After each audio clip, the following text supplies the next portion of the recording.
What's up, everybody? How's it going? Welcome Hey. to a impromptu Sunday live stream, looking at the Marvel solicitations. I usually do this on Thursdays, but because I ended up getting COVID, I had to reschedule, and these wonderful folks are going to join me today. So let's go ahead and start with the man in the mask down there. Heyo, Omnidog. Omnidog's Vault on YouTube. Okay, and then to my right is the Norwegian assassin. Yes, Lars Pearson, formerly of Wizard Magazine, currently of Norwegian Press. Glad to be here. And to his right, I am Crisis with a K. I write every day on crushingcrisis.com. and to the right of Omnidog. Yo, Johnny from Dying Breed Collectors. Find me at Dying Breed Collectors on Instagram or out throughout the country at conventions like Fan Expo Chicago in August and Baltimore Comic Con in October. And then Larry. Who are you? What's going on? This is the first video we've done together. Yeah, I am Larry of Larry's Library on YouTube, also known as Kristen's dad, the Omnicat's dad, Comic Slayer's dad, all those. That's right. That's right. Well, you have been on a Near Mint Condition video before, but we haven't done a live one.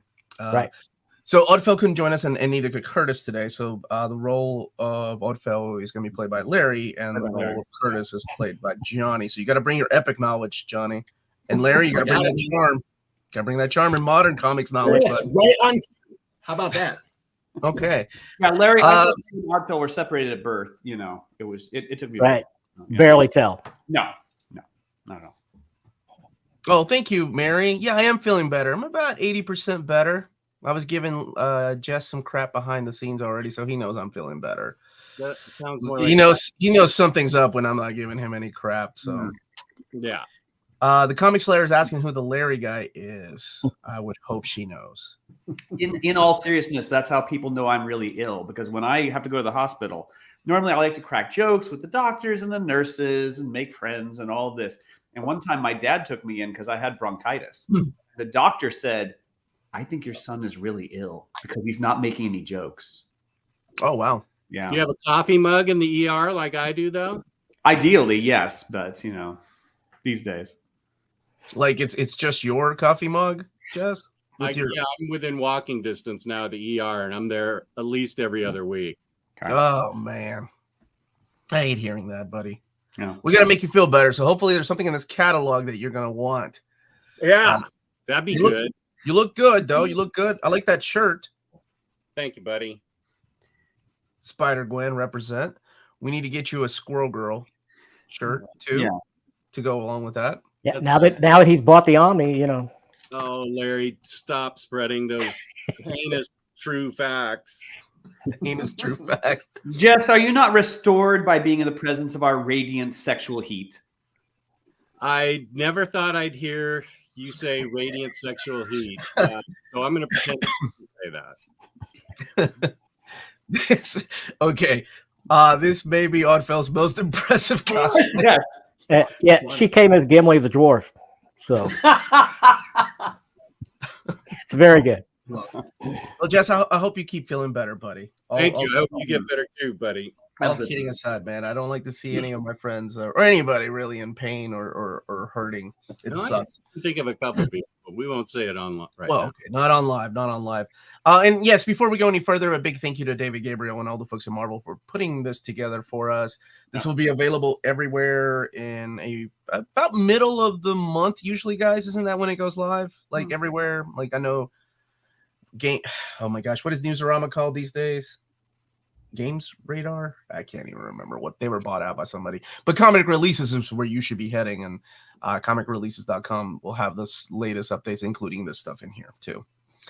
All right, Peter, before we get started, how are you? Thank you for joining me last minute when you were like, okay, let's do it Sunday.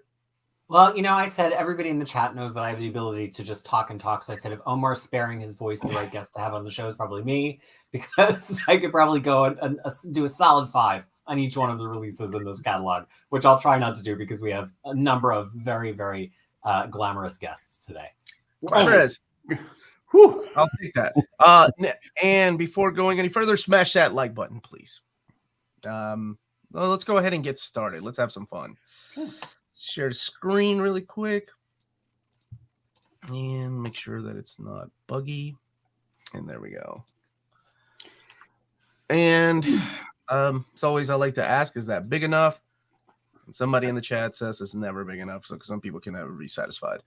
But we're kicking off with Judgment Day Omnibus, one of the latest crossovers, the event crossovers from 2022. Wow, it feels weird saying that like it's in the past, but collecting the big event of Judgment Day, Immortal X-Men 5 through 7, X-Men Red 5 through 7, Axe Death to the Mutants 1 through 3, X-Force 30 through 33, X-Men and new X-Men 13 through 14, Wolverine 24 and 25, Marauders 6, Fantastic Four 47 and 48.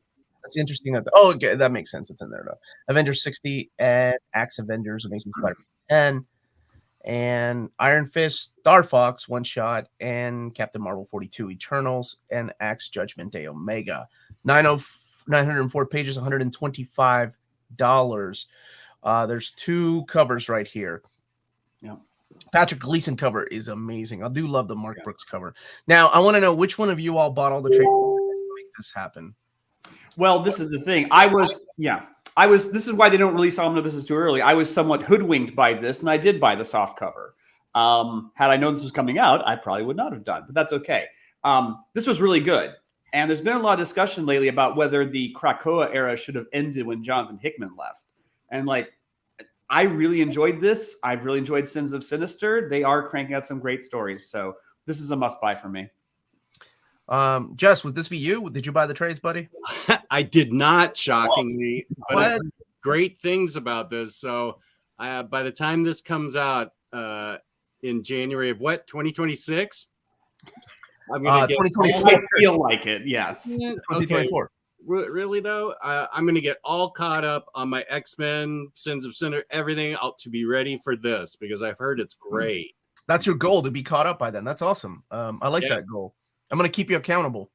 Okay, do it. You know what I'm going to do? I'm going to come to your house and take all your other books and leave all the X-Men stuff behind. So that's all you have to read. You don't need to threaten me this early. So I this is one that I think, you know, a lot of people wanted. And if you've not read Eternals by Kieran Gillen, you really are missing out. That book has been phenomenal. And it's not collected in here. Because a lot of people are like, well, maybe that will be collected with Judgment Day. If they ever do an Eternals omnibus or hardcover, at this point, they probably just call it an omnibus. I would assume Judgment Day would be collected in there too, because it's a big part of the storyline. Not all the little crossover parts, but just Judgment Day, the event itself, and the Omega. But it is my favorite Eternals run, and I know it's easy to say because I've never been a fan of the Eternals. Like, well, that's the thing, yeah. And after the movie was not great, this reminded you that the Eternals have some value.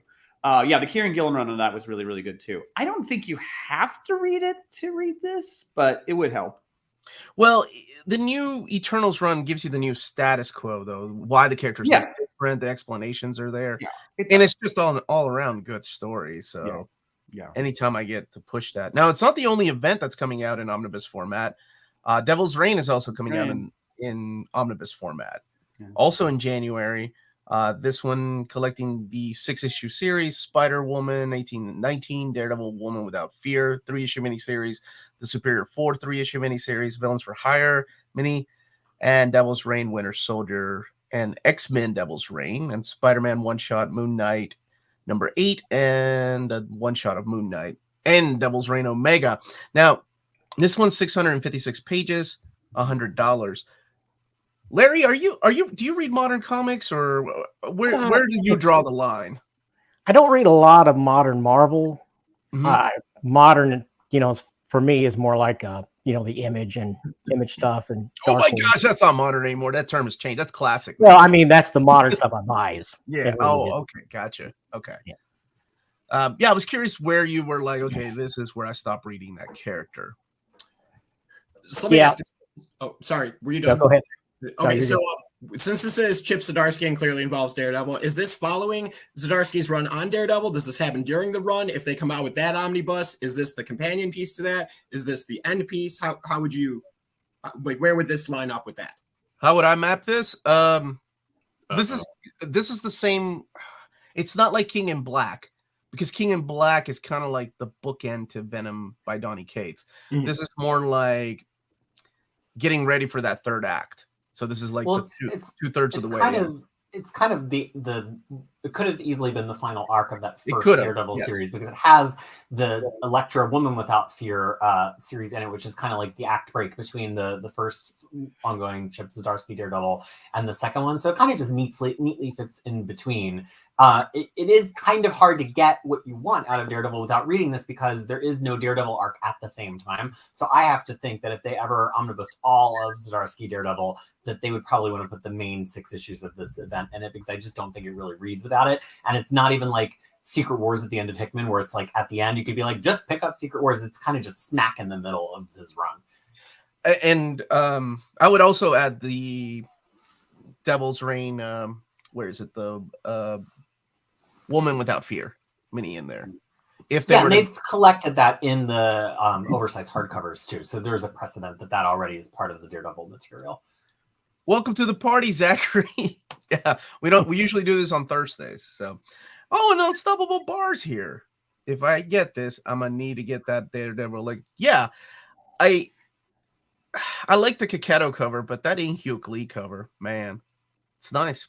Yeah, Devil's Reign, I think, was the first article I ever wrote for Wizard, the original one, and this is a case of leave no trademark unturned. So I was thinking that. And that was the Marvel Top Cal crossover, the original? Yeah, that's what I keep thinking about, is the Top Cal crossover. The modern day comics, Larry.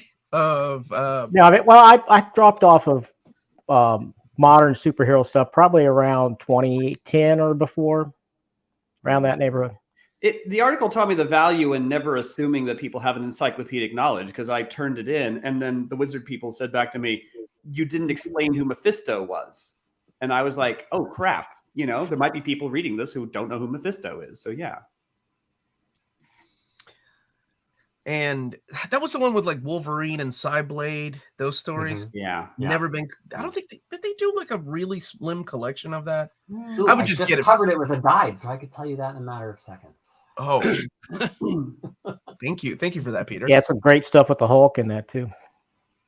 I remember liking the artwork, much like Wildcats and X-Men. I always appreciate the art more than I did the story itself. They did do a paperback. It collected all 9 of the intercompany crossover issues of Devil's Reign, and also threw in some other team-ups, including Darkness, Incredible Hulk, and Witchblade Wolverine that were not part of Devil's Reign. Yeah, Claremont wrote some of that. No. Man, that I don't even remember. I'll be honest. Spider-Man Clone Saga is back in print, and this is volume 1. Collecting Web of Spider-Man 117 and 125, Amazing Spider-Man 394 to 401, Spidey 51 through 58, Spectacular Spider-Man 217 and 224, Spider-Man Unlimited 7 through 9, Spider-Man Funeral for an Octopus, spoilers maybe, Spider-Man The Clone Journal, and material from Spider-Man Collectors Preview, $125. I want to say that's how much the original one was, but it's not near me. If any of you clone lovers can double check that it wasn't $100, but I'm pretty sure it was $125. 1,240 pages. As much as this series is mocked, I mean, it shows increased demand. It's people want it. It's nuts. I know Larry and Jess are from a different generation, right? But like, I think to me, that's a polite way of saying they're old. No. I'm being serious though, because I'm in between those two. You're not that far behind me, Omar. Hold on, let me clarify. Like, I don't think this made you mad like it did, like, I guess mine and Peter's generation of Spider-Man fans. Like, as this was coming out, like, people were angry. They were like, "How can this?" I refuse to read Spider-Man. I remember reading online just people trashing this and hating it.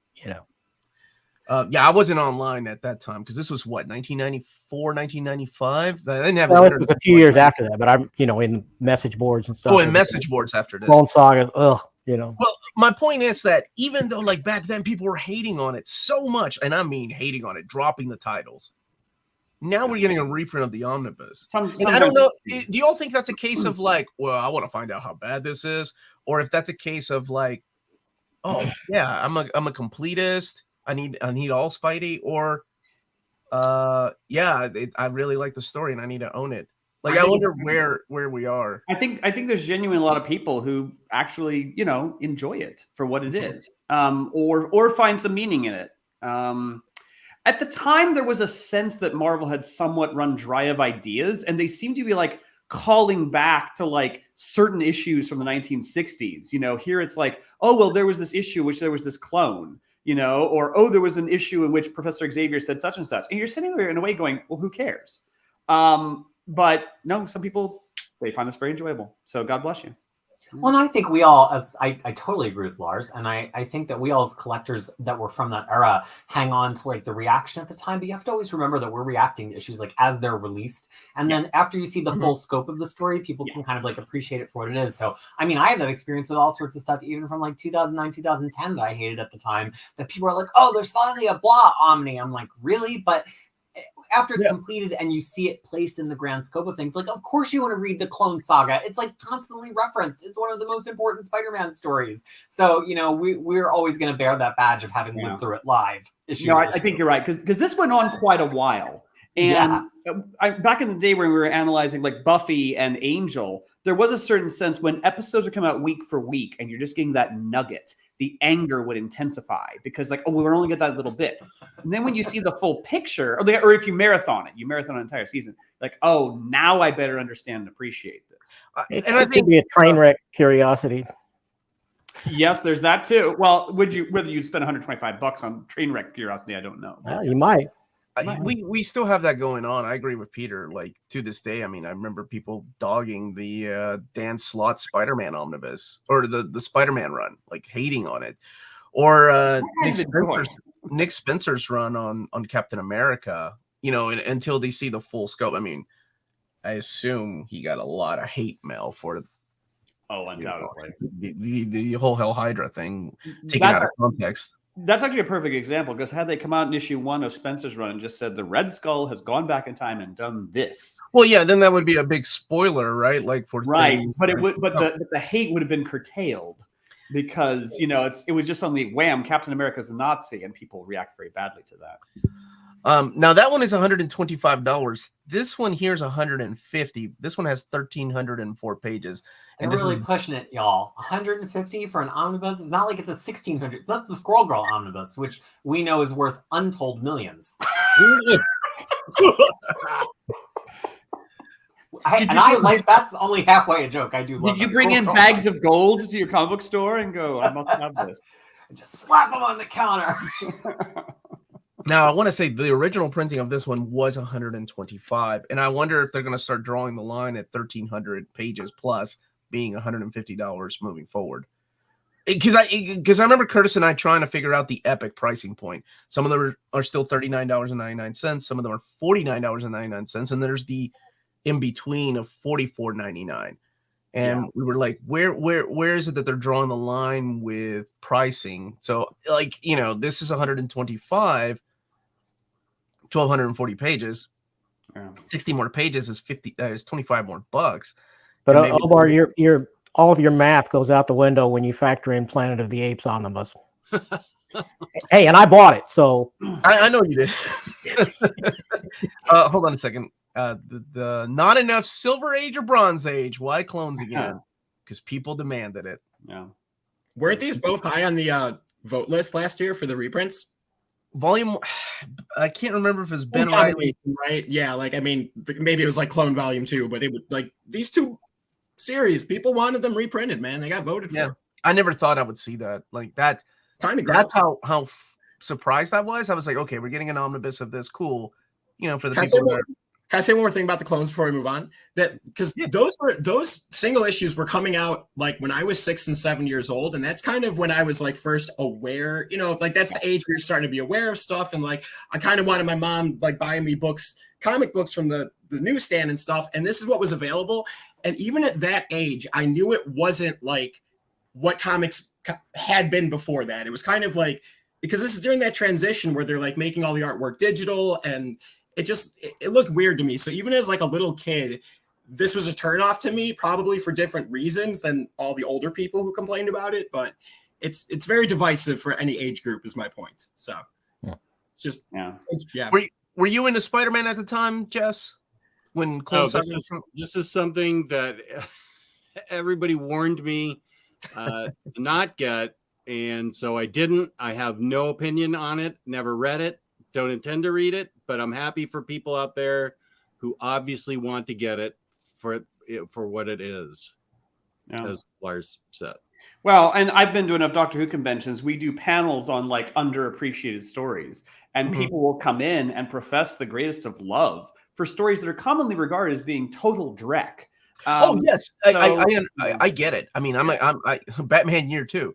I hope they omnibus everything. I mean, Avengers: The Crossing. I get it. I just I was curious, but my love of Avengers: The Crossing I might be playing solo because I don't see a demand for a reprint of that, or a demand for absolute Batman Year 2.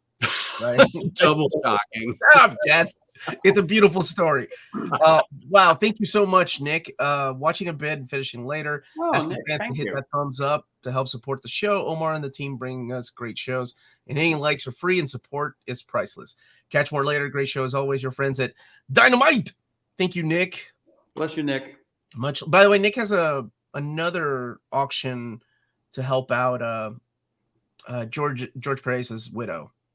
Like selling original art and sketchbooks and stuff like that. Oh, okay. That's coming out soon. I'm hoping to join him for that. He did one already and it was pretty good, and he wants to do another one. And I need to talk to him about doing something for Peter David too. What's the venue for that? I mean, how is that happening? It's through his website. I'll send you a link and I'll put a link in the description. It's a wonderful cause, and and then people end up getting original art and stuff like that. Actually, they auctioned off a couple of his shirts. You know how he wore those shirts. Cool. His wife donated a bunch of that stuff. All right.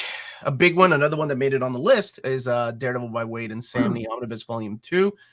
And collecting the exact same material as previous Daredevil printings, 28 through 36, Indestructible Hulk 9 through 10, and Daredevil 1 through 18.1, 1.5, and 15.1. 768 pages, $100.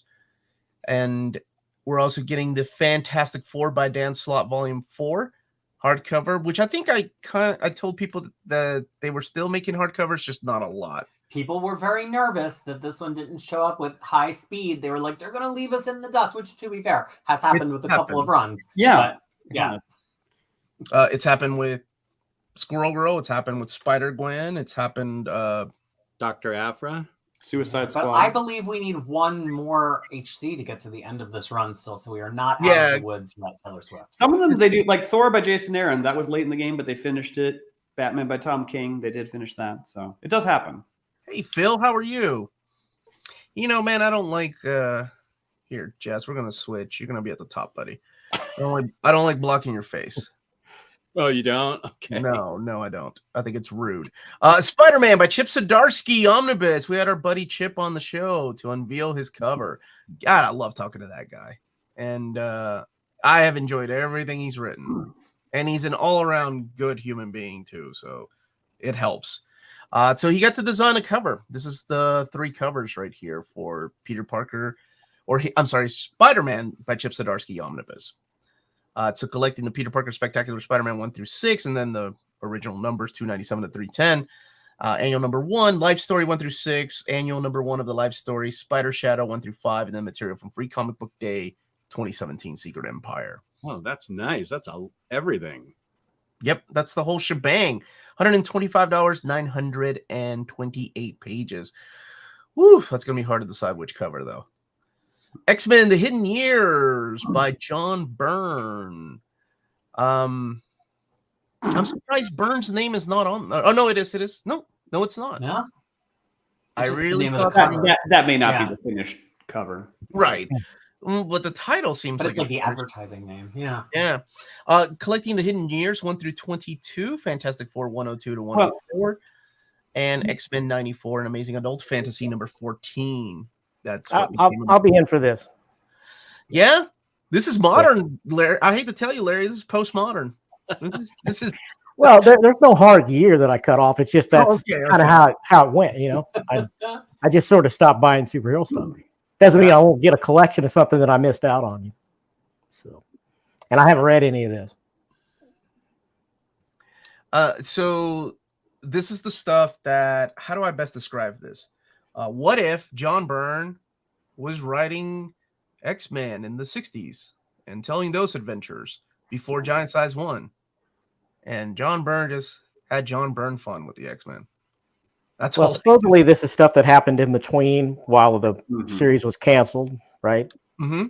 Right. It pretty much runs up to Giant Size, more or less. 1. It's pre Furry Beast, I believe, but it's still in between the But it's not the material that's collected in like Masterwork 7 and 8 or No. Epic 4. No, it runs alongside. it's just those. him making it up. Yeah, riffing. Yeah, so this is what we consider like a retcon, right? Like it took place in the past. If you guys were mapping this, would you have mixed this material with that stuff, or no, keep it separate like they're doing with the, like I said, the Masterwork 7 and 8 stuff? Oh, this is such a hard question to answer because I think Peter and I come from two different minds.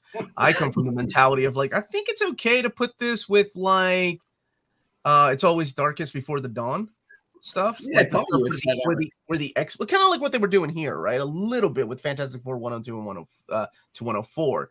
But put the stories in there where like Magneto got turned into a baby in the Defenders arc, and all those issues that are important that happened before Giant Size, like the first appearance of Wolverine, even though that's been reprinted time and time again. But I would feel like it needs to be in there. I think what happened, I actually suggested that, and they said that would be too big. So maybe they'll do that in an omnibus one day and call it, I don't know, X-Men 2.5 or something. Peter, what do you think? Well, I mean, I think we all just looked at this and it seemed so short, right? It was collected in 2 complete trades. Its page count is 624 pages. So I think a lot of us were kind of like, really? You're really going to just do it by itself?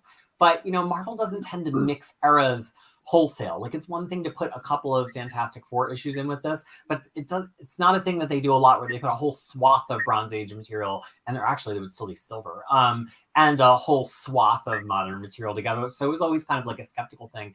But like Johnny, I think a lot of us were advocating that it would be really attractive to put it all together because again, that other material is short too. It's only 2 Masterworks volumes, but I'm sure there's David Gabriel, I'm sure, has a map pinned on his wall of how every single X-Men issue ever will be mapped. And you gotta just trust the process sometimes. Can you imagine what that wall would look like? Like the entire wall would be covered. We're like, oh my gosh, how do we deal with Cable?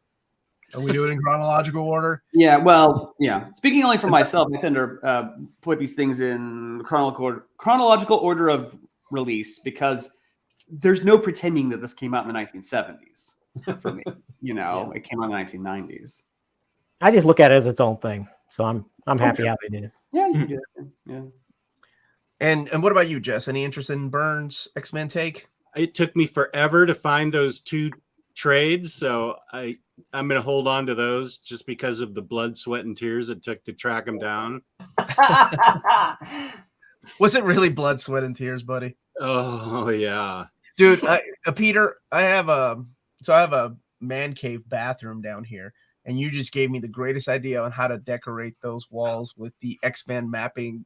Like, none of us knew where that was going. Yeah, I know. That's why I was like, I gotta wrap this up quick. Then you can study it more intensely. That's where I do most of my studying. All right, New Mutants Omnibus Volume 3. Yeah, I feel like we willed this into existence, Omar. We did this. I feel like it was us. We were really close on the mapping, right? Remember we got into an argument. We're like, no, we can't. We got to cut it off at 85 because 86 is like Liefeld and Friends, and 85 is where you cut it off. Yeah. And we even got Spellbound number 4, which I think either Oddfell or I were advocating that you had. I think it was Oddfell and you. And I was like, no, we don't need that. Get that out of my book. Get out of there. In the end, they put it in there. So yes, collecting New Mutants 55 through 85, annual number 4. And Spellbound number 4, Power Pack 40, Uncanny X-Men 231, which is a really sweet issue if you've never read it. Exterminators 1 through 4, plus materials from Marvel Comics Presents 22. They are not missing anything. Marvel Fanfare 55, Marvel Superheroes number 1, and X-Men Odd Man Out one shot. 1,136 pages, $125. Oh, Felix, I am so sorry I missed this. The variant cover is great. Why is it not the main one? I think he was talking about the Spider-Man. The Spidey by Chip Zdarsky. I think. Mm-hmm. Yeah, I think that's when it was. Thank you. I know that Felix, my good Australian friend. I think one of the big questions people always have when they see this mapping is like, wait, don't I have this already? Because if those of us who are buying those X-Men crossover books for years and years and years, X-Men Fall of the Mutants started with issue number 55 of New Mutants, and Inferno collects all the way to issue 73. 73.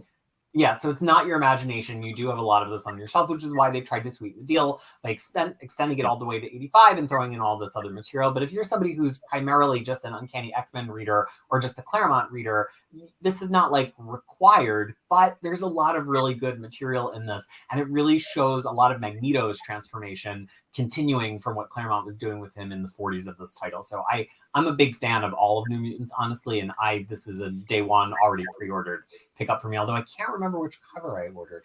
I that's the one thing I was like, I don't think any of our cover choices made it. I think we all had different idea for cover choices. And, but because it's like, how do you buy a New Mutants book that just has Magneto and Shaw on the cover? I mean, it's one of my favorite covers, but because it's John. Not. It's not the best era for covers for New Mutants. I hate to say it, but I feel like you're past the Sienkiewicz stuff, and you haven't gotten to Liefeld left. This is, if you had to rank it, this is probably third. That mainstream cover is pretty recognizable, though. But this is the post Claremont stuff. So Wheezy taking over the book, and it was just a lot of fun. One of the best single issues is in here. Of all time, one of my favorite single issues is the Feral Lad? Where Cypher gets shot? No. Not Feral Lad, but close.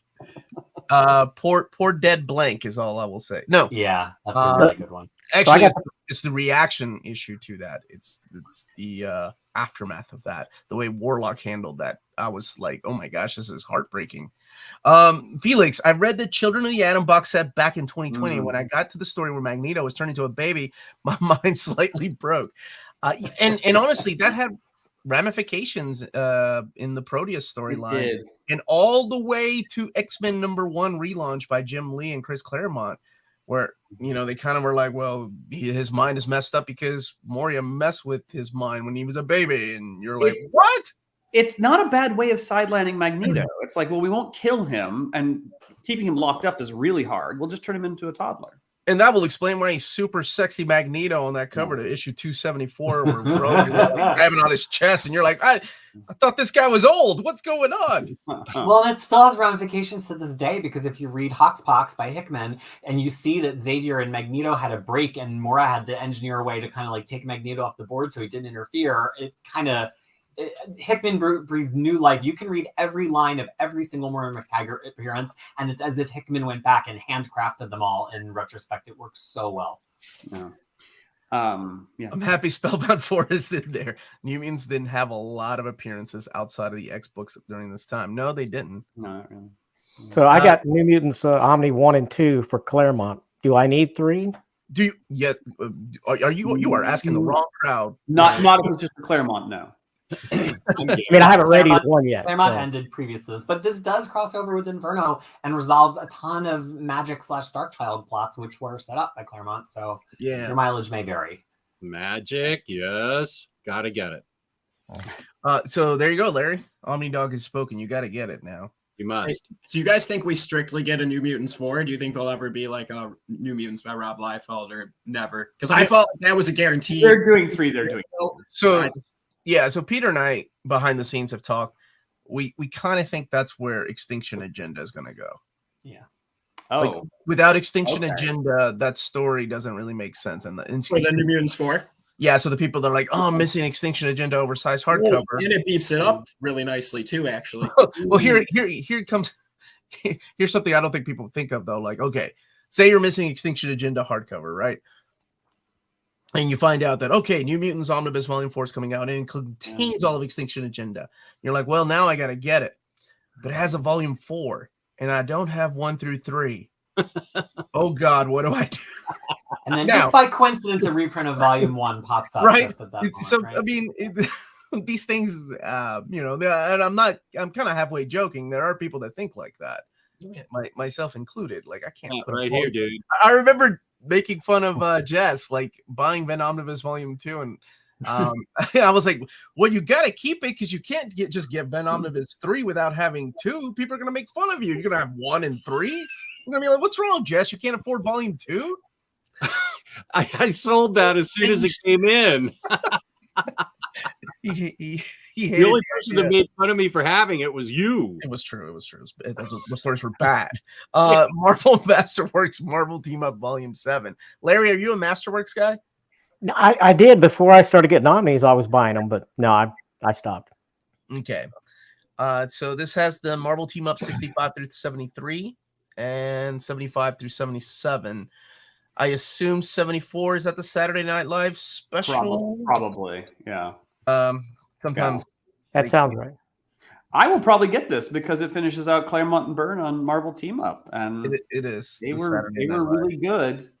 Yeah, it was a weird approach because often at the end of the issue, Spider-Man would tumble upon the guest star for the next issue, and you start to get the vague impression that he's like 12 different adventures in the same evening. But it was a lot of fun and well drawn. Dude, that would have been awesome to have Belushi on the cover, holding a sword like that. Oh, that makes me sad that they couldn't get that. Yeah, we need an Omni for Team Up and 2-in-1. Mm-hmm. That is true. That we do. Team Up at least has come out. No, 2-in-1 has come out in Epic format. We don't have a Team Up in Epic format yet. And we're only halfway on Team Up and Masterworks. We gotta pick up the pace and start getting some fatter. Yeah, it's 150 issues. So wait, I'm sorry, I had no idea. That's John Belushi on the cover. I just looked it up. That is sick. Oh, yeah. That was his character on Saturday Night Live. Yeah, literally buying this as soon as the stream. That is so cool. But again, to emphasize, that issue is not in the Masterworks. Right, I can understand why. Yeah. Okay, yeah. Yeah, you need that and the Letterman Avengers cover. Oh, that one's so good. Yeah. Oh yeah. I wonder if they'll skip. What issue was that? They'll have to skip that, won't they? For the same legal reasons, I assume. Maybe. Maybe. Could be. Marvel Masterworks Amazing Spider-Man 25. We're getting into the Falco era. 263 to 270. Amazing Spider-Man. Holy crap, I just realized we're getting close to the McFarlane era, the Venom era. That's great. Yes. Marvel Masterworks with Amazing Spider-Man 300. So this collects more of the Alien Costume Saga. Mm-hmm. First time we're getting Web of Spider-Man in Masterworks. 1 and 6, yeah. You're right. You're right. This is huge. Which I'm sure we'll end up getting a Web of Spider-Man. You know, they seem to be releasing Masterworks in chronological release order, like by years. Someone mentioned that recently. I had never noticed that before. That's I kind of want to look into that. Is that true? Is that confirmed, or someone just guessed that? I mean, it's not been confirmed, but since these books have been out since 87, they've been doing that. Like, right. Really, it should have started with Fantastic Four, right? But instead it started with Spidey. But it looks like that's the way they've been tracking. So pretty soon we'll be getting some stuff like Alpha Flight. Which is crazy to think about it. We're getting close. What about Wolverine? How would they? Sorry to get. Wolverine's a tough one, right? Because Wolverine had a miniseries, and then they had another miniseries, and then he didn't get an ongoing until much later. Until what? When was that? 80. Peter, was that 88? The Buscema Claremont. Yep. So I don't know how they would do that. That's a tough one. I don't know. I mean, it would be a big seller. Well, the miniseries are already contained in the X-Men Masterworks, so they could just start with Wolverine the ongoing Wolverine #1, and that would probably be okay. Yeah, that would probably be a rare case where the Masterworks doesn't actually follow the omnibus mapping because the Epic collections start cold with 1988 #1 as well. Yeah. Oh, that's true. But the omnibus is the one that's kind of like the odd man out that started. Yeah, that is sort of a weird Weapon omnibus. X. I'm sure if they had to remake it, they would remap it. I dig it though, to be honest. I'm okay. Miracle Man by Neil Gaiman and Buckingham, The Silver Age. Oh my gosh, it's actually coming out. I am so excited for this stupid book. And we got one more. They just gotta make it through the Dark Age, and that's it, baby. Then we can have an omnibus. Maybe. Now, this hasn't been released in hardcover, right? I don't think. Usually, I was thinking Miracle Man would be in hardcover and then in trade paperback. No, they released the Alan Moore stuff in the omnibus, but they left the Gaiman stuff out, presumably so he can finish it and then collect it all at once. Yeah. So we got the Golden Age trade paperback, and this is the Silver Age, which they just wrapped up, collecting Silver Age 1 through 7, and now they're going through the Dark Age. The thorny question would be whether a Gaiman omnibus should have, the new Buckingham issues and the old Buckingham issues together, or just the new stuff.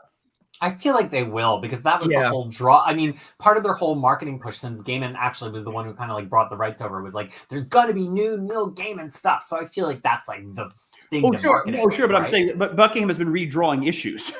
Yeah. You include the old issues, which I mean, but that's how you would pad it out, right? If you're going to make an omnibus out of a series, you bet. Because Gaiman is one of the busiest men on the planet. I mean, he's only good for so many issues, I would assume. Well, they got one more. I mean, they got six issues, right? And that's it. That's all she wrote. That was the plan. So here's hoping. Oh my gosh, I can't wait to read this. I've not read a single Silver Age. It could suck. It could be the worst thing ever, but I'm still excited because I read the old issues, but I've been waiting on this one too. Yeah. Captain America: Cold War. Colin Kelly, Jackson Lansing, the same gentlemen that are working on Captain America and the Sam Wilson Captain Americas, right? Right. So this is their crossover at issue number 12. It's actually just started. The first issue came out last week. I've only read the Kelly and Lansing half, which is the Captain America Sentinel of Liberty half. It's outstanding. I've already talked about it on the show in previous months. I did not get a chance to catch up on the Falcap half for today, which is Symbols of Truth. Has anybody been reading that run? I read the first volume. I still like Sentinel of Liberty more. That was like straight up like one of the best caps, like at least to start off a run, one of the best ways to start it off. I thought it was excellent. True to the character and not using a lot of the tropes that I thought they were going to play it safe, and it was nice. But but the Symbol of Truth was solid too. Yeah, so this is, I don't know that I would call this a jumping on point, especially because there's so much complex stuff going on with the symbol and with Bucky in the main cap run. I would just say fire up your Marvel Unlimited and start reading. It's from Cap 0 from 2022, and then it branches into those two series. But it's been a cracking run. I mean, it's nice to see Cap with like a really fun, vital, hefty book for the first time, I think, in a little while now. I agree, because I think I like the first half. No, not even that much. The first 12 issues of Ta-Nehisi Coates' Cap, and then afterwards it just kind of went south. Yeah, it kind of just stalled, unfortunately. Carnage Reigns. I don't know what this is, so it looks like this is another kind of like later in the book crossover of this Carnage run, which is by Ram V. And now this is Alex Packnadel doing this. So I think Ram V is off the main Carnage book. It starts from Carnage 1314. It crosses over into Packnadel's Red Goblin, which I am loving. And it has a crossover into Miles as well. This Carnage book, has anyone reading the Ram V Carnage title? It's very unusual. I haven't, but Ram V is very good. It's a little bit of horror, and it's not like all the other Carnage books that have come before. It's really turned the concept of Carnage upside down. Of like, what if the Carnage symbiote and Cletus were having a bit of a spat? What if there's a little bit of trouble in the marriage? And how does that play out? And it's every Ram V book you can assume is going to be upside down from the thing you expect. Thank you so much for that, N-Man. The Avengers Letterman issue is in the Absolute Vision Volume 1. Yes, and it will be in the upcoming Marvel Masterworks 23. So yeah, I thought it was there. Yeah. Thank you for that. Yeah. And Thor by Donny Cates, Volume 6. Now, Tarun Grombeck took over the book after Donny Cates left. And her issues are so amazing. Okay, I haven't read it yet. But I was gonna say I love what she did with Valkyrie. I thought she was an amazing. First of all, she has a badass name, and then I found out that it wasn't like her real name, like she changed it. Because I'm sure somebody here knows, right? Like I invited the smartest people on the planet. Larry, what does her name mean? I do not know. Yes, what a good answer. I think it's like thunder something, lightning something. Because I love of Thor, I believe. Maybe, but yeah, this collects the run after he leaves. Now, are they re-numbering this, or are they going to continue the numbering system with the story? Because I know he left abruptly, right? Well, he came back and co-wrote one of these issues, so I don't know if he's still kind of like co-plotting or co-steering. Turin Grumbeck had like 2 solo credits, and the issues were so effing metal. Oh my gosh! And then there was like a Donny Cates co-write, and then she had another solo. So I don't know how they're handling it. Much like how Hulk kind of oddly like wrote them, but Cates was still plotting. But it's still very much in keeping with the rest of this Cates run. And even though you're looking at Thanos and being like, Thanos, really, what does he have to do with it? It's woven in very organically in the last trade why Thanos is now suddenly involved in the matters of Asgard. It's so good. For me, this series really was starting to flag a little bit like in the early 20s. I feel like Cates was whipping out issues so fast, they're getting really decompressed. But this has just been metal. And Turan does mean beloved of Thor. It sounds very Nordic. Maybe Lars would know. Lars. You know, it's the sad reality that my grandparents immigrated and spoke fluent Norwegian. My father could pray at mealtimes, and I can say Uftemeg, and that's about it. Yeah. Lars is doing the very wizard thing of pointing fingers at his family.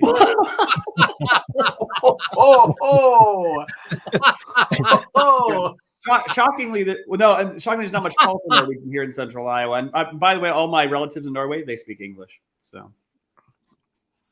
Kenneth is saying there's no solicitation for issue 36 last month, just the Thor annual, so likely a relaunch is going to happen.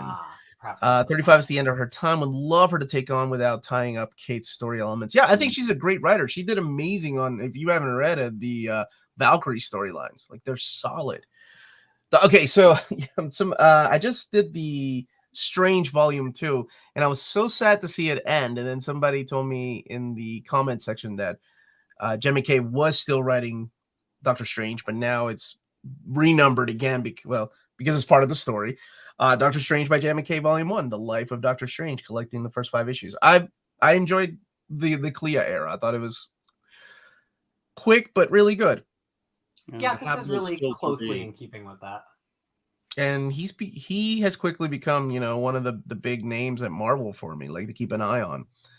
I really have enjoyed a lot of the stuff he's written. X-Force, Benjamin Percy, Volume 7, collecting 39 through 42. My goodness. Yeah. Man, and it feels like he's been on that forever. I mean, I know it obviously just for the 42 issues or whatever, but it feels like it's been a long time because Hickman was starting at the same time and he's already off X-Men. So and like a lot of those series kind of ended. Like, yeah, he's the only one that's from the original lineup who's writing this. Yeah, that's what I'm trying to get at. Thank you, Peter. Yeah. Here's a question for you, Peter. Does Donny Cates' Thor run come any close to Jason Aaron's run? I mean, Jason Aaron, and this is from a noted Jason Aaron hater, is probably my favorite Marvel comic of the past decade. So I think the thing that's cool. I didn't know you were a Jason Aaron. Like, what did Jason Aaron ever do to you? Oh, too many things. So, but the Cates run, I like it because each arc kind of investigates something that we've assumed to be true about Asgard that Cates is like, but what if not? So, what Donald Blake, but what if not? The Hammer, but what if not? So it's really for people who really dig Asgardian stuff. I feel like kind of Aaron broke Thor a little wider and added a lot of new elements to Thor. Cates is kind of more of like a remix of existing Thor elements. So really rewarding for longtime Thor fans, I think. I had no idea. We can talk about that later, though. Another reason I'm going to get canceled from the show. Omar keeps a list. But you like Punisher by Jason Aaron, so that maybe I do like that too. See, I have the ability to like things by people I don't like. Huh? Okay, maybe it's that not that you don't like him, but you just haven't read the right story, right? Oh no, I've read them. You read? Okay. X-Men by Jerry Duggan, Volume 4. Are they fighting Iron Man? Because he's also writing Iron Man. Is Iron Man making Sentinels? What's happening? Issues 19 through 24. And X-23, she has a new series. Erica But Schultz. it is a retcon series. It fits into the Utopia era. Oh, okay. Deadly Regenesis. Ooh, that name alone almost gives me nightmares. Issues 1 through 5. And Moon Knight by Jen McKay. Road to Ruin, collecting issues 19 through 24. And Danny Lore's the co-writer. Huh. Yeah, you have to wonder if something's going to give him. McKay's the new Avengers flagship writer. He's got this new Doctor Strange run. He was just wrapping up a Black Cat miniseries. He's writing the Moon Knight ongoing. I mean, that's like Bendis levels of juggling. Yeah, you can stretch yourself too thin too. So perhaps, maybe give him a co-writer on a book. This is pretty unique. Star Wars Darth Vader, Black, White, and Red. Oh, never mind. It's not unique. Forget it. I just said that. I thought it was a trade paperback release. I'm like, what? That's the first time they've done a trade paperback before doing a Treasury edition. I've just read the Peach Momoko story because my friends were talking about it online. They're like, you got to read it before it gets spoiled for you. And all I can say is that was trippy. I was not expecting Peach Momoko to deliver a story like that. And that's all I will say. I am so excited for this. I love these books. I'm sure there's going to be an omnibus collection, Black, White, and Red Treasury editions one day, just because they're really popular books. They're all standalone anthology series. You don't need to know anything about the characters. I mean, if you know who Darth Vader is, you can still enjoy this without having read any of the recent runs or any of the Star Wars comics. They're just fun stories. I really like collections like this. And I wish that we would get more from Marvel and DC like this featuring their characters, because I think it's new reader friendly. Now, Larry, would you consider getting something like this because of what I just said, where the stories take place sometimes in the past, sometimes? Oh yeah.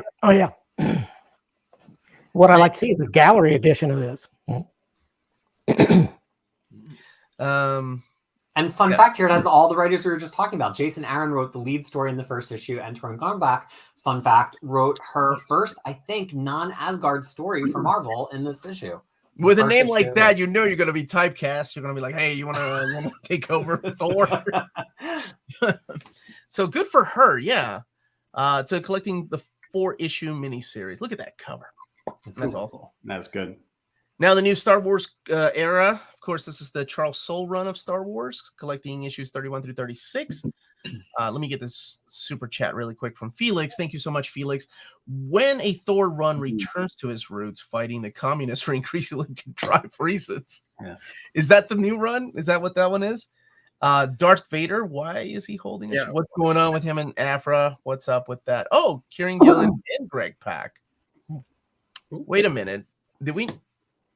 Hold on. It's reprinting an old Darth Vader issue. Okay, I was like, Gillen issue. Yeah. What's going on? Gillen is not back. Okay, I got excited a little bit. Yeah.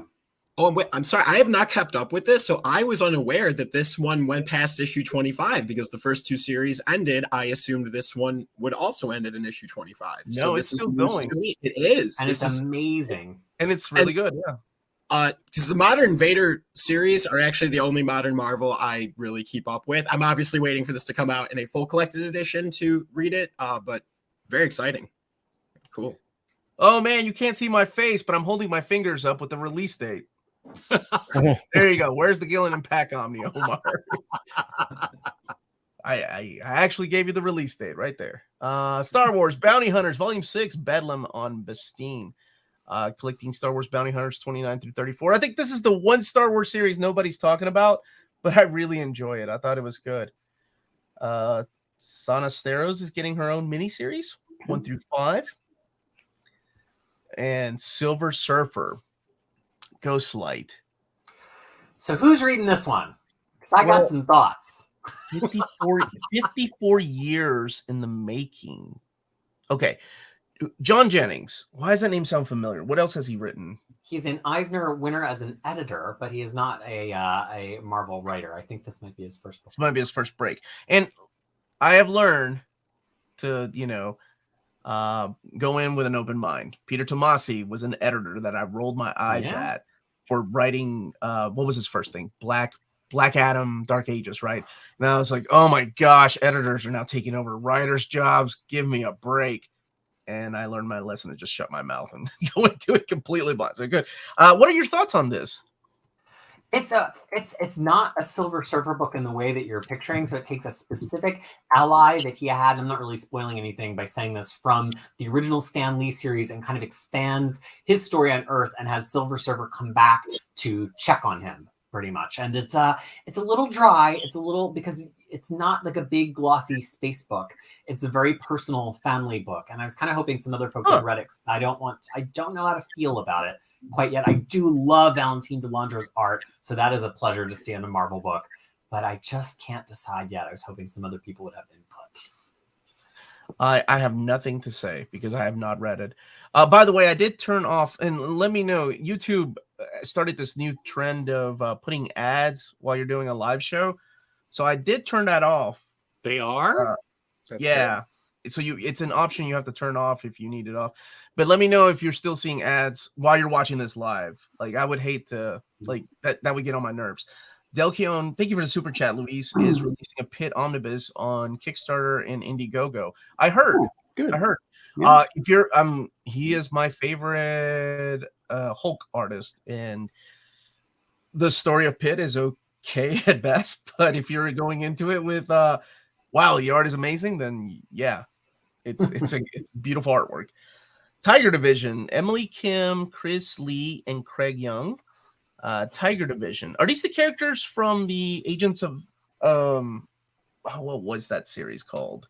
Agents of Atlas. It's got a couple of those. The and new it also Agents has of Atlas. some characters that Jed McKay invented for a Black Cat annual, where Black Cat ran into White Fox and her kind of South Korean security force. This is the last one that I got a chance to read last night before passing out before the show about 5 hours ago. And I really like it. It's really, really charming. They're just a really fun group of heroes. They have this immediate sense of history, like you're reading a book, but characters that already have a long run, even though they've been in only really one issue before. And they've got a really kind of charming oddity to them that almost reminded me of like older Doom Patrol, like pre-Vertigo Doom Patrol. I just think it's really clever and fun. And Emily Kim wrote, I think, the recent Silk Run, which was really, really good. Okay, I was going to say, I like that. That book was good. And I kind of like what they did with the legacy character of Iron Fist, not to spoil who the new Iron Fist is, but I kind of thought that was a really good way to write in a new legacy character for, because Iron Fist is a legacy character, right? Like, we've learned that from a lot of his runs, and we knew one day that, well, never mind if you've not read any of it. Now, Marvel's releasing these Mighty Marvel First books. They're board books. Y'all remember those? Mm-hmm. I think we all had them as kids. Probably don't remember. Probably chewed on a lot of them, but anyway, they're coming in a little box set too. So cute. Bloodline, Daughter of Blade. Danny Lore, Karen Darbo. Bloodline, Daughter of Blade, 1-5, Free Comic Book Day, 2022, and Crypt of Shadows #1. I assume just Poke of Legacy. This is a new character. Yeah, so if everybody remembers, Tim Seeley originally was going to be writing the Daughter of Blade book, and they actually solicited it, and it fizzled, and then it kind of had been in development hell for a little while, and Danny Lore, who wrote a great Blade and some tie-in, I don't even remember, it was like a tie-in to Dark Reign or some event, or not Dark Reign, Devil's Reign, took this over, but it's not the strongest read. I think Karen Darbo is having some trouble with a lot of things as the artist on this book, and it's making it really, really hard to read. Unfortunately. Really? Yeah. But the concept of Blade having a daughter and the way that Danny Lore is approaching it is really cool. It's just the art is not quite there, I don't think. Okay. I wonder if that has anything in the movie that could appear. Just wondering. I know that Marvel doesn't know these things, right? Like, there's no way for them to know, but I'm just wondering. Miracle Man, the original epic, coming out.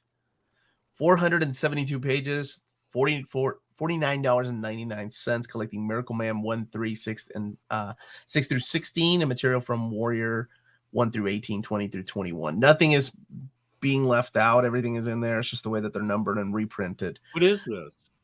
This is the epic collection of Marvel. Miracle Man. We're in a Marvel stream. It's about Marvel releases. No. But I don't see. I've only read Miracle Man by Alan Moore and Neil Gaiman. That's what this is. This is the Alan Moore era. He Yeah, he But doesn't like his name being put on it. Yeah. anymore. Was this the trade Grant paperback? Morrison So and Pete it- Milligan in there too, so I thought maybe Oh, there if you have the omnibus, their stories are in the omnibus too. okay. Yeah, don't worry, I got you, man. I got you. It's the same thing except it's the Epic collection. That's pretty much it. So is this the same material as the omnibus, or all of this is in the omnibus and that has more material?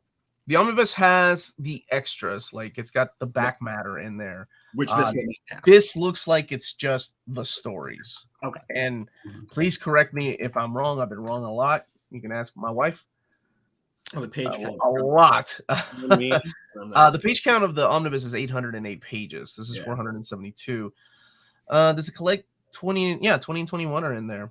Plus Miracle Man Annual number 1. Yeah, it looks like it's because if you remember Miracle Man Omnibus, about half of it was extras.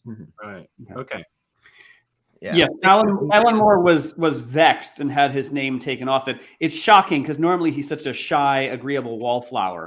You know, he would take a stand on this. Okay. Wait, are we talking about Moore? Yes, I'm called him a flower. A wallflower. A wallflower. No, I'm BS. Oh, a wallflower. Okay. Yeah. No, I got you. Avengers Epic Collection, the Yesterday Quest coming out. Yeah. Where's Curtis? I should phone Curtis right now. 167 and 188 and annuals 8 through 9, and the Avengers, the Korvac Saga trade paperback, which is just I think 2 pages that they added because back then, oh man, there's a whole history about this stuff, like spread pages and how they would do them in trade paperback. Back then, they would have to expand panels to make sure the pages were spread pages because they didn't want to put in a blank page. Yeah, so that's what they would do. So I think it was like 2 extra pages from there. 496 pages, $44.99.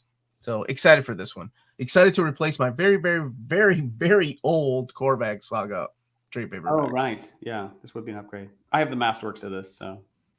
New Mutants, the Demon Bear Saga is coming back to print. This would be volume 2, collecting 13 through 31 and annual number 1. Now this, you got in omnibus format, right, Larry? Yeah.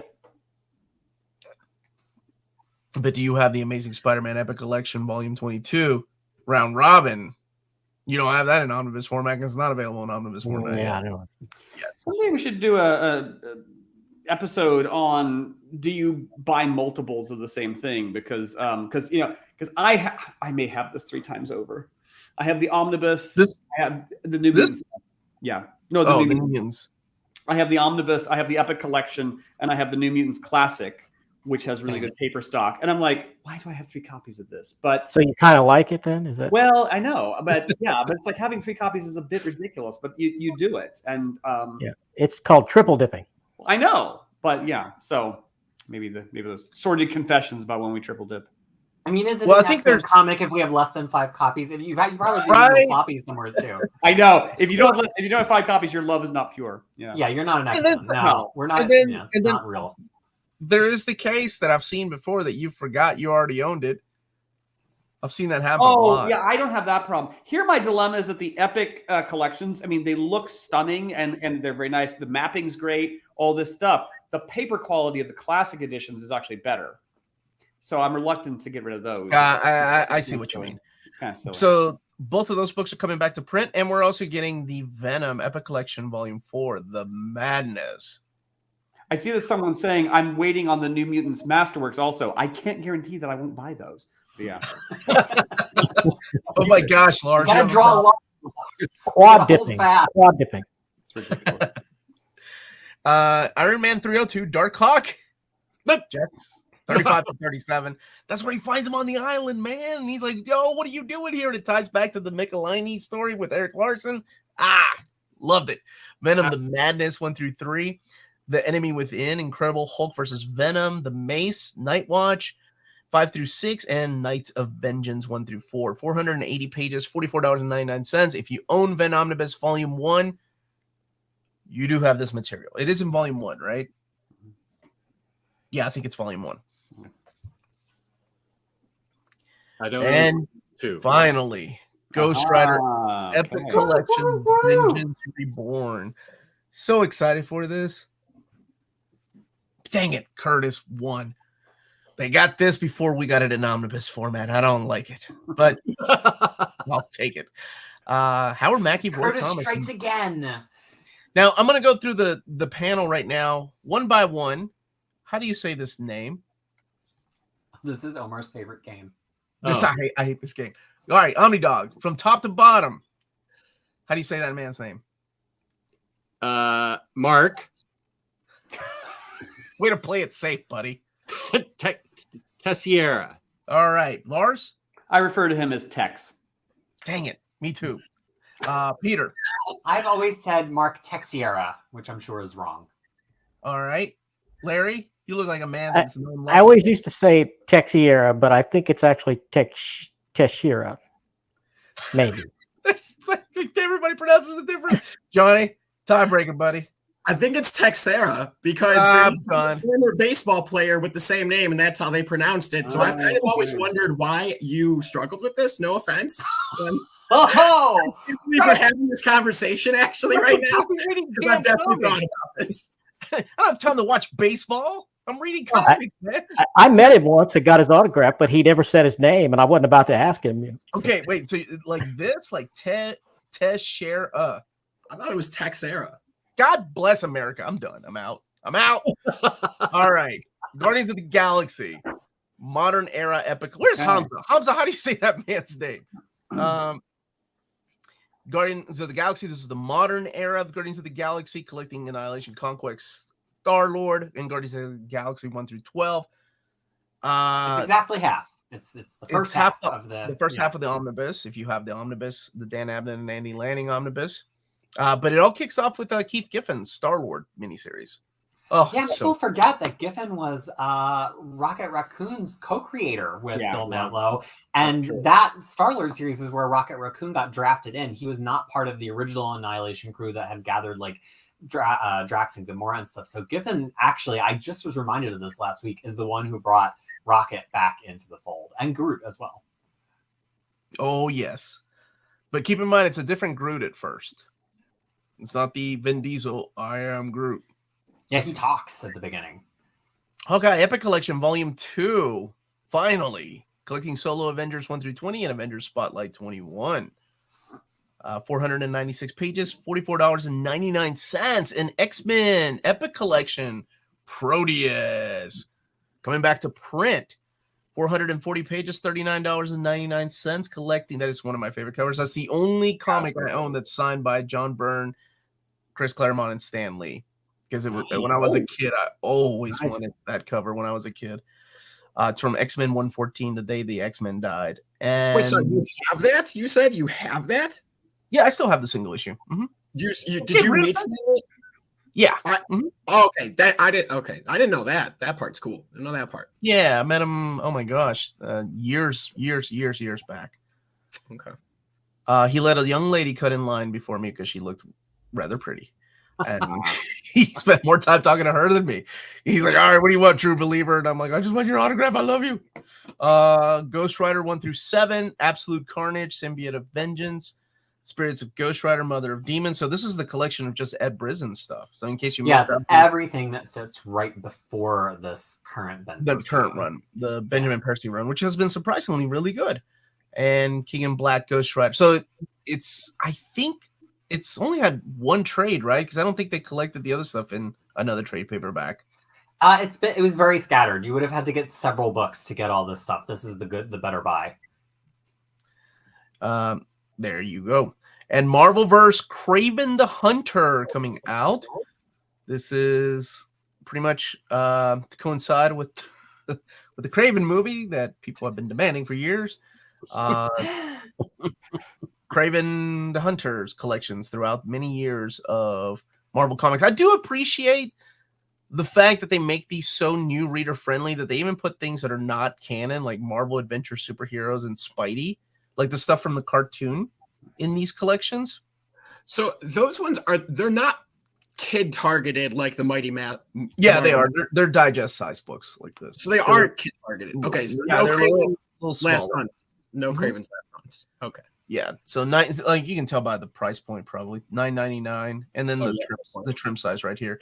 So if you compare the trim size to that to like a regular standard size trade paperback. It's a little bit bigger. Mighty Marvel Masterworks. Speaking of, Volume 3 of X-Men is coming out. And you have the Warner Roth cover for the direct market. And Leonardo Romero for the standard edition cover. $15.99, 216 pages. You'll actually note that all of these digest size ones have GN in the title, like GN TPB here. So did the Marvelverse Craven. Yeah. Right so there. Marvel generally will call the reduced ones graphic novels. This one, like this one. Yeah. Yeah. All these verse books. I don't know if they've. I think this might be a first X-Men X. Oh yeah, we're breaking new ground here. Yeah, I don't think I've seen these before. I mean, it's the same concept, right? It's Wolverine gathering stories from. It looks mostly like First Class, though. And I see some Jim Lee and Wills Portacio artwork back there. And X-Verse X-Men X. That's an awesome title. X-Men X-Verse X-Villains. Uncanny X-Men 150, which is a classic Magneto story. Wolverine First Class 2. X-Factor 24. It's a Fall of the Mutants. And X-Men Spider-Man 4. $9.99. And 120 pages. Marvelverse El Muerto coming. I don't think they have enough material for El Muerto to fill in one of those Marvelverse books. Now, before I go any further, we'll go back to the beginning in case you missed it. If you live in Europe and you're wanting to pre-order some of these books, check out waltzcomicshop.com. They're based out of Berlin, Germany. They have flat shipping rates for €12 for all EU countries. Bulletproof packaging. All emails are answered within 24 hours. That's waltzcomicshop.com. And if you go to the checkout, you can use the code NEARMINTCON to get free shipping for all EU orders on your first order of over €40 or more. It's Waltz Comic Shop, your reliable source for omnis and premium collected editions in Europe. Ting, as my wife would say. So let's go back to the beginning, folks, and then we can talk about what we're most excited for before we wrap up. So this is the Omnis right here. We have Judgment Day and Devil's Reign. And Spider-Man Clone Saga Volume 1 and Volume 1 of Ben Reilly.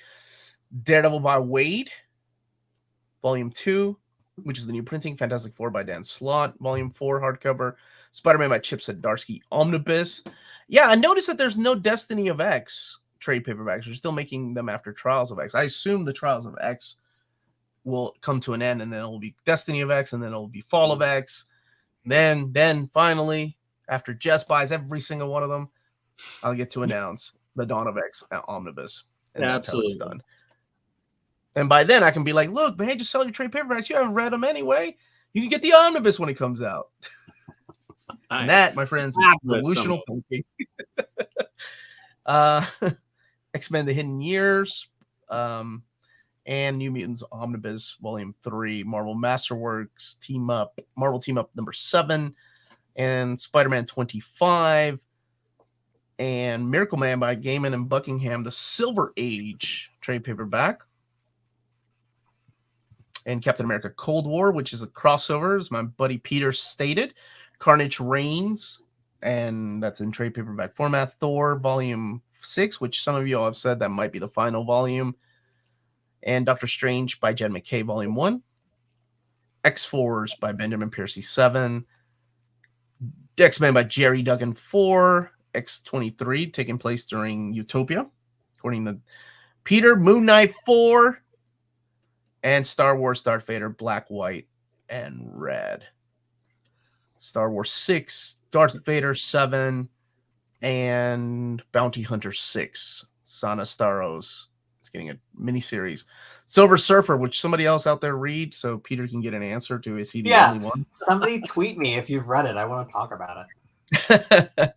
Tiger Division, and then the board books that apparently I was the only one that chewed when I was a kid. Bloodline, Daughter of Blade. Miracle Man, the original epic. Hey, Larry, this is your first time here. You want to go over the epics? Like, what's this one here? Avengers Epic Collection. What do you mean? Is this one of your favorite? Are you an Avengers guy? Oh yeah. Okay. Yeah, I like this era a lot. Now, how do you own these books then? Do you own these stories? Well, I had the singles, and then I started selling those off for the Omnis. I I know the Omnis haven't got that far yet, but So what do you do then? well, I'm just waiting right now. You wait. I mean, I read them all, so Right. Okay. So you don't need like a placeholder. You don't need an Epic Collection or a Masterwork. no, I read up to like 300. I had all the singles. Well, I didn't have, originals of all the old issues.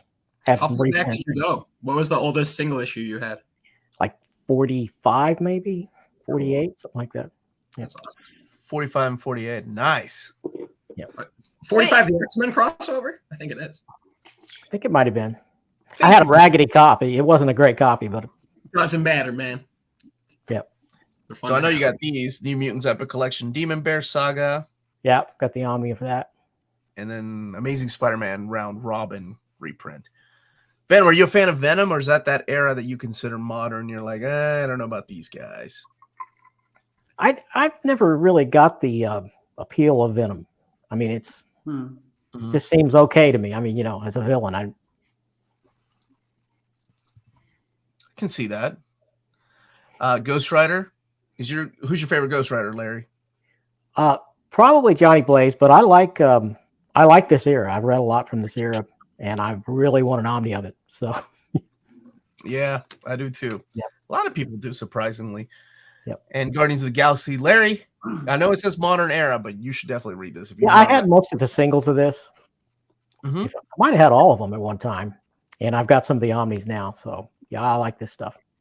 I know it says modern era, so it's for young whippersnappers, not like you.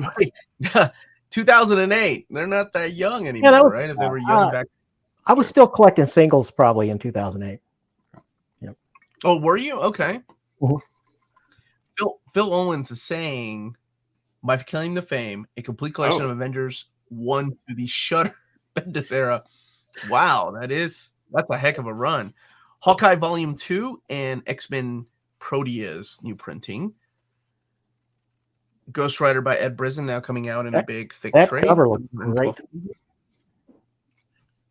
I believe that's Aaron Cooter. Yeah, Aaron Cooter, who did some of the internal artwork in there too. Great artist. Marvel vs. Craven and Mighty Marvel Masterworks Volume 3, the X-Men. Wolverine's getting his own X-Verse book, which is awesome. And I love this title, X-Men, X-Verse, X-Villains. Yes. All right. What one book out of the whole catalog, everybody watching, but I'm going to go through the panel first, and then we'll highlight people's answers. And if you're watching this later, please don't forget to comment in the comment section. And smash that like button while you're here. My buddy Omnidog, what's gets the Omnidog seal of approval this round, buddy? Judgment Day. I've heard this is awesome for, especially because it's an event, and usually I stay away from events. But this has the seal of approval from a lot of people, especially Max from the Netherlands, who's all caught up on Marvel, and he says this rules. So I'm looking forward to this. Yeah, gotcha, buddy. Okay, what about you, Lars? What's the one book? I have to agree. It's Judgment Day right from the beginning. I thought this was really great. It really keeps your interest. What happens is the heroes get pushed into a corner where they have to make the least worst decision. And then that spills over into another, it's this cascading sea of like, we can't win, we can't win, we can't win. Along the way, and very light spoiler here, but not really, a celestial judges everybody. And it's interesting that people you think are basically, yep, you're getting into heaven, or nope, you're not getting into heaven. Judgment doesn't always go that way. So it's an interesting character study. Yeah. Cool. Without going into spoilers, the Spider-Man issue got me. Yeah, it's great. That was wrong, and oh yeah, that one was good. Peter, what about you, my friend? I think I'm the most excited for the Ghost Rider epic, just because I'm happy we're finally getting that collected in color in a way that's going to be sustained. But in terms of the current books that I'm reading, anything with Turin Grombeck's name on it, I'm really excited about right now. So I'm really hoping she will be the new permanent author of Thor. So the Ghost Rider epic gets your seal of approval? Yeah. Man, the art is so good in it. Oh, yeah. It starts off with Javier Saltares, and then Tex takes over the book, and it just, becomes its just. And I will say the magnificent. colors really make it. And I don't know off the top of my head who the colorist is. I will go and look it up. But the colors on that run are spectacular. As his flesh melts away and his skull and the flames spring up, the colors are just so cool. Larry, what about you, my friend? What's caught your eye? Probably Hidden Years. X-Men: The Hidden Years, otherwise known as John Burns and his mighty misadventures with the X-Men. This one here, which cover? They're both by Byrne. So yeah, you have the classic costumes and then the graduation costumes here. I'm not sure. Maybe the pinup cover. Okay, the direct market. Nice. What about you, Johnny? What are you thinking, buddy? Man, I gotta go New Mutants 3. I'm so glad somebody picked that. Okay, good. Because I was like, how Yeah, come so- we not pick New Mutant 3? It may not be like the most exciting material, but regardless what you feel about it, to me it is like such a big deal to get a volume 3, and we all have to push it forward to get that volume 4. Like getting these classic runs reprinted like this, like is a big deal to me because this is the stuff I collect. I don't care about the modern stuff. So like seeing something like this, whether I really like the material or not, big deal to me. So how about you, Omar? What about you? Oh, me. Thank you for asking. Oh my gosh, this was so difficult because I'm with you on New Mutants 3. Yes, it double dips into some of the OHCs, but it's just material that deserves to be an omnibus format. Now we just need one more volume to wrap up that era. And I'm also with Peter on the Spirit of Vengeance, needing that Ghost Rider, but I have to go with Chip Zdarsky's Spider-Man. Yeah, it was a series that I read only digitally because I could not find the trade paperbacks. And I was reading them as they were coming out. I thought it was a lot of fun. And I think Spider-Man Life Story to this day is one of the most important Spider-Man comics I've read. Thought it was wonderfully done with so much research. Do you know what? When I had him on the show, do you know what he did for research for Spider-Man Life Story? Well, he was wearing seen the costume 24/7, right? Yeah. He read every single issue of Spider-Man. Like every single issue, which I know sounds crazy, right?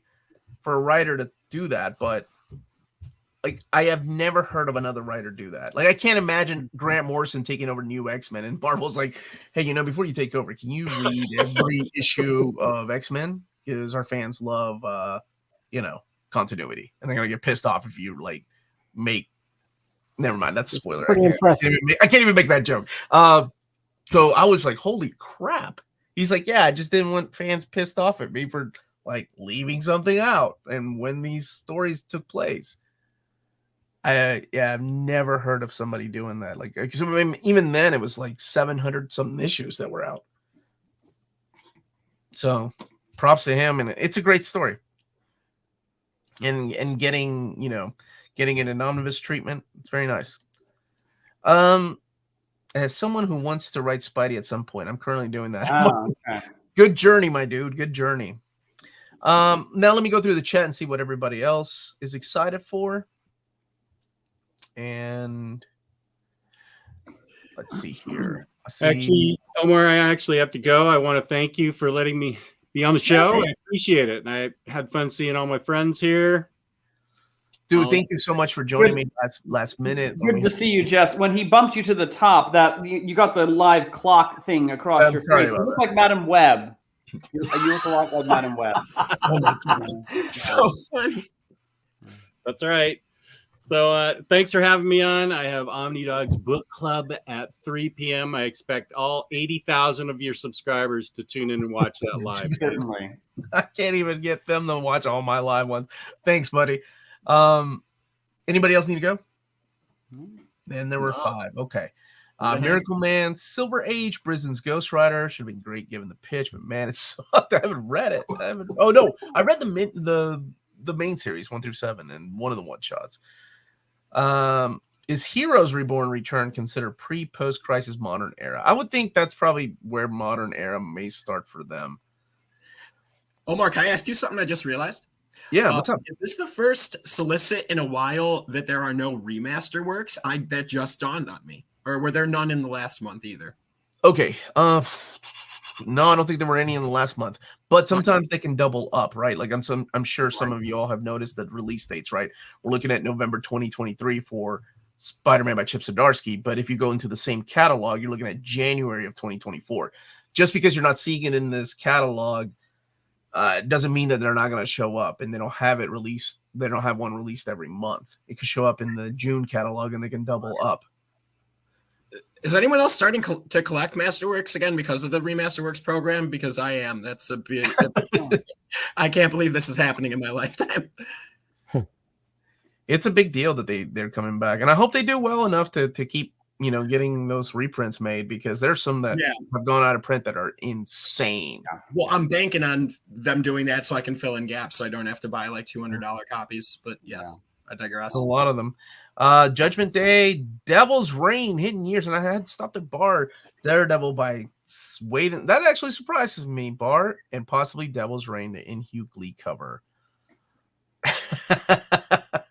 Look at my profile pic. Do I really need to say what my pick for this catalog is? I'm going to assume it's the Carnage Reign. If I should buy an Omni, it would be Devil's Reign. I missed everything in that event. Tie between X-Men Hidden Years by Byrne and Ghost Rider Epic. Spider-Man by Chip Zdarsky. Excited for the X-Men Mighty Marvel Masterworks and Ghost Rider New Mutants and Hawkeye Epics, Spider-Man Epics, and Guardians Modern. That's awesome. The art in Axe is amazing. Yes. It is amazing, yeah. Spider-Man by Zdarsky. And maybe X-Men Hidden Years by Byrne, but I'll wait for Omar's overview before I can make up my mind. Gregory Wright. That was going to be my guess. Was the colorist on Ghost Rider. And that was Peter that did his own research. Credit where due. For me, Judgment Day, New Mutants has 3 volumes with still no Nomad Omni. I love that you're pushing for that. You and Fabian. Keep the hope alive. Few people want that one. Cold War Moon Knight. I also got to get that Darth Vader Black, White, and Blood Treasury Edition. Yes. Avengers Epic Volume 10. No contest. Love it. Any idea when we can expect the next Epic Collection announcement, Omar? They are... So I have the new ones. And like I said, the only hint I can give is that, the Age of the Modern Marvel Epics are coming. And I was waiting for them to put in the reprints. So once I have that full list, I'll be more than happy to do a video with Curtis. I'll remind them on Monday. I reminded them last week, but where I was feeling sick, I didn't get to it until Friday, which is the worst day you can remind anybody of anything. So that email immediately goes into I'll look at it Monday. So I'll remind him on Monday. I love these roundtables. You do upcoming releases, a lot of fun. Thank you so much for that. I love doing these too. It's so much more fun with friends. Seriously. Doing this by myself just wouldn't be nearly as fun. Judgment Day is my most anticipated round. Great event. New Mutants Volume 3. And fantastic lineup of panelists. I'd listen to you guys read and debate the phone characters. Wow. Yeah, yellow pages or white pages. Larry, you go first. It's got to be white. What? How do you order pizza, Larry? How dare you?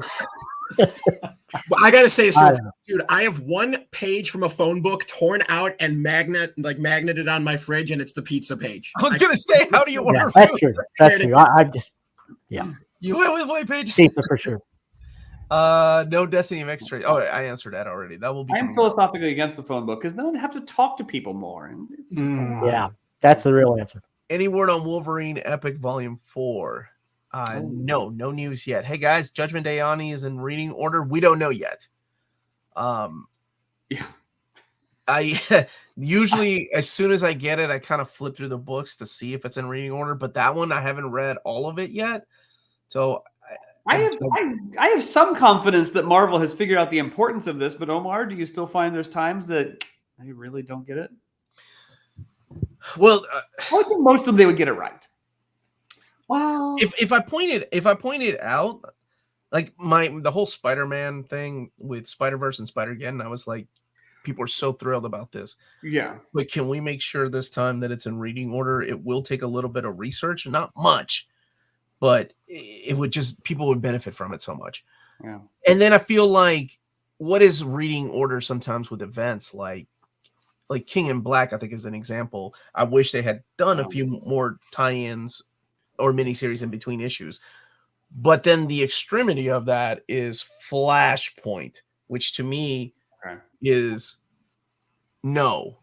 Like that's not how I want my collect. There are 17 freaking issues in between Flashpoint 2 and 3 of just like the challenge, Aquaman, right? Like if you water down the main event book too much. You know, I'm reading the Savage Avengers Omni now, and that could have really benefited with a recap page, you know, where it explains him coming to Conan, coming to modern age. I mean, there's like a little one-panel blurb, but it's not a lot. I wish I had collected at least the no yeah, heroes. Yeah, I'm with you on that.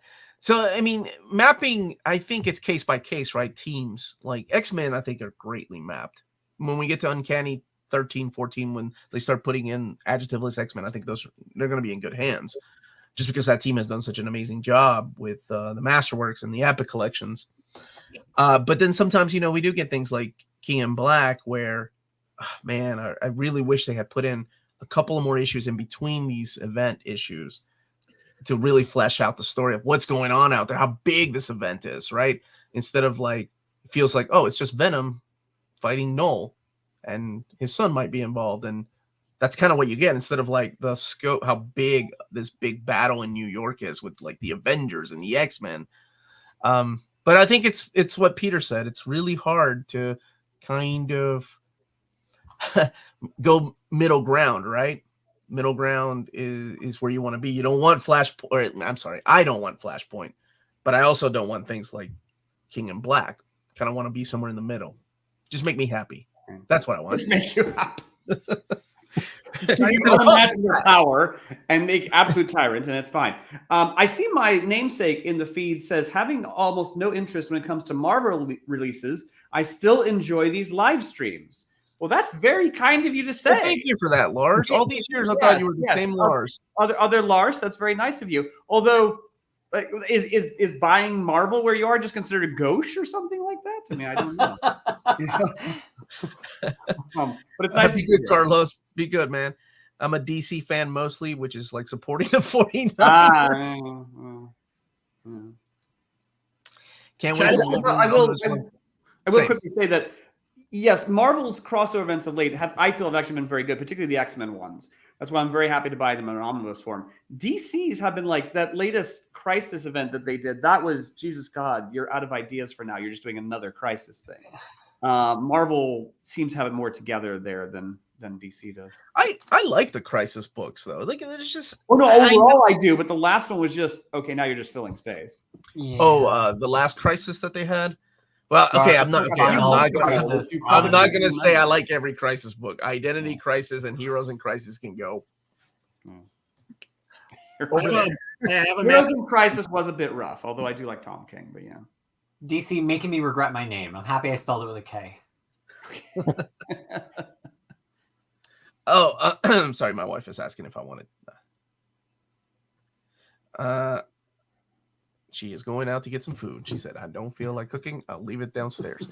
Where is my smoking buddy, Jess? Jess had to leave. He's got to do a show at 3:00 if you want to join him for that. Can I ask you a mapping question that you kind of touched on like a few minutes ago? You kind of mentioned. You want to ask me and Peter, who's are in the same. Yeah, it is. It's X-Men, so it's definitely gonna. I really need to know this. So the Masterworks 16, it contains the X Factor crossover Inferno issues. However, it doesn't have one of the issues that is traditionally collected with Inferno. It's either 38 or 39 or maybe 37. One of them is not collected in the Masterworks, which I thought was odd. Why? Can you explain why without spoilers in case somebody's. I would have to first figure out what's in it. Okay. Which mount is it? Volume 16 that you just announced. Yeah, because I believe traditionally the Inferno crossover usually contains 4 issues of X Factor, and this only has 3 of them, or something like that.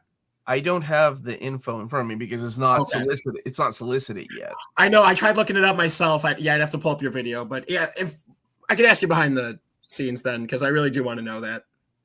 I would expect to know all my videos by heart, but I don't remember what was in there.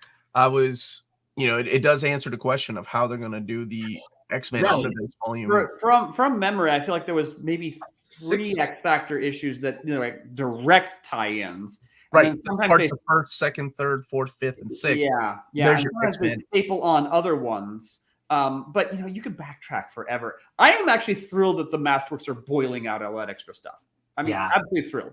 Because really I just want the main X-Men stream, add in X Factor, whatever, if you have to. I understand with Inferno, that's how it makes sense. But don't give me all that other stuff. I just don't need it. Psycho And so Cleveland coming in with the big yelling. Hey, on that note, I got to bail too because I got to get ready for Justice. Yeah, you go on. Larry, thank you so much. And you are Yeah, it's been always fun. back, buddy. Thank you for All right. playing the role of Oddfell. You were charming. Yeah, You were anytime. very Thank you. charming, Oddfell. Yeah. Thank you, Good sir. luck. Thank you. We're all counting on you. All right. See you guys.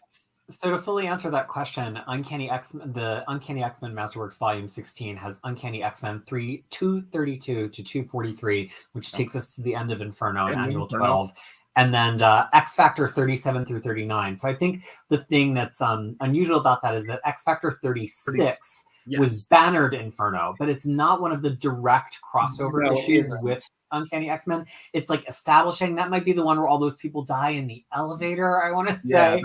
So I think it doesn't need to be in Masterworks because it's not part of the central story. I think it's not that crucial of a plot. Yeah. So that's probably what they're gonna do, right? They're gonna be like, oh, if you want that, just wait 10 more years. Wait for the Yeah. wait for the inevitable X Factor Omnibus, which is shocking has not appeared before now. But yeah. But I think that's the first time where Inferno doesn't have the issue 36. So I just thought that was interesting. Yeah. So you're clearing that up for me, man. Appreciate it. Yeah. Well, possibly people have read the previous trades and gone, we don't need this one. Right. Psycho Cleveland wants to know, and Peter M is flawless. I agree with that. I cannot ignore that comment.